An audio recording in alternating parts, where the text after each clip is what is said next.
കഴിഞ്ഞ ദിവസം നമ്മുടെ ഇടവകപ്പള്ളിയിലത്തെ പെരുന്നാളായിരുന്നു കേട്ടാ. കഴിഞ്ഞ ഒരു 3 വർഷമായിട്ട് ഞാൻ വെയിറ്റ് ചെയ്തിരുന്നത് ഈ ഒരൊറ്റ ദിവസത്തിന് വേണ്ടിയിട്ടാ. ഒരു സാധാരണ ചെറിയ ഗ്രാമത്തിലൊക്കെ ജനിച്ചു വളർന്ന ആളായ കാരണമായിരിക്കാം എനിക്ക് ഈ പള്ളികളിലെ പെരുന്നാള്, പ്രദക്ഷിണം, വെടിക്കെട്ട്, ഗാനമേള എന്നൊക്കെ പറഞ്ഞ ചെറിയ സാധനങ്ങളൊക്കെ ഭയങ്കര സന്തോഷം തരണതാട്ടാ. ഇപ്രാവശ്യം നമ്മുടെ പള്ളിയിലത്തെ പെരുന്നാളിന് പ്രസിഡന്റ് ആവാനായിട്ട് ഞാൻ പേരും കൊടുത്തിട്ടുണ്ടായിരുന്നു കേട്ടോ. അതുകൊണ്ട് ഈ കാണുന്ന മെഴുകുതിരിയും പിന്നെ കുറച്ച് സ്വീറ്റ്സും കിട്ടിയിട്ടാ. അത് മാത്രമല്ല, പെരുന്നാളിന്റെ ആദ്യത്തെ ദിവസം ആദ്യത്തെ കുർബാനയ്ക്ക് ശേഷം ഉണ്ടായ ചെറിയൊരു പ്രദക്ഷിണത്തില് രൂപക്കൂടൊക്കെ പിടിക്കാനായിട്ട് ഒട്ടും തന്നെ പ്രതീക്ഷിക്കാണ്ട് എനിക്ക് ചെറിയൊരു അവസരമൊക്കെ കിട്ടിയിട്ടാ.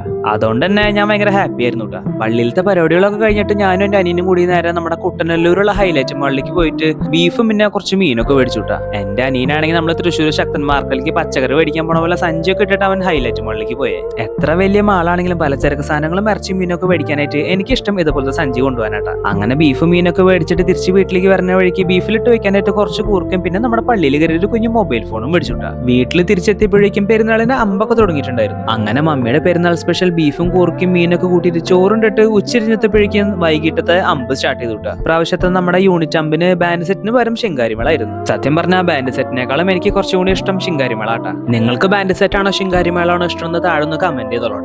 പെരുന്നാളിന്റെ ഗസ്റ്റുകളായിട്ട് വീട്ടിലേക്ക് എന്റെ അനിയന്റെ കുറച്ച് കൂട്ടുകാരന്മാരും ഡാഡിയുടെ കൂട്ടുകാരനൊക്കെ വന്നിട്ടുണ്ടായിരുന്നു കേട്ടോ. അങ്ങനെ ഞങ്ങൾ എല്ലാവരും കൂടിയിട്ട് ഒരുമിച്ച് ഭക്ഷണം കഴിച്ചു, പടക്കം പൊടിച്ചു, പിന്നെ കുറച്ച് കമ്പിത്തിരും കത്തിച്ചു കേട്ടോ. പെരുന്നാളൊക്കെ കാരണം നമ്മുടെ ലില്ലി പൂച്ചയും ഭയങ്കര ഹാപ്പി ആയിരുന്നു കേട്ടോ. അപ്പം എന്തിട്ടായാലും നമുക്കിനി അടുത്ത വീഡിയോയിൽ കാണാം.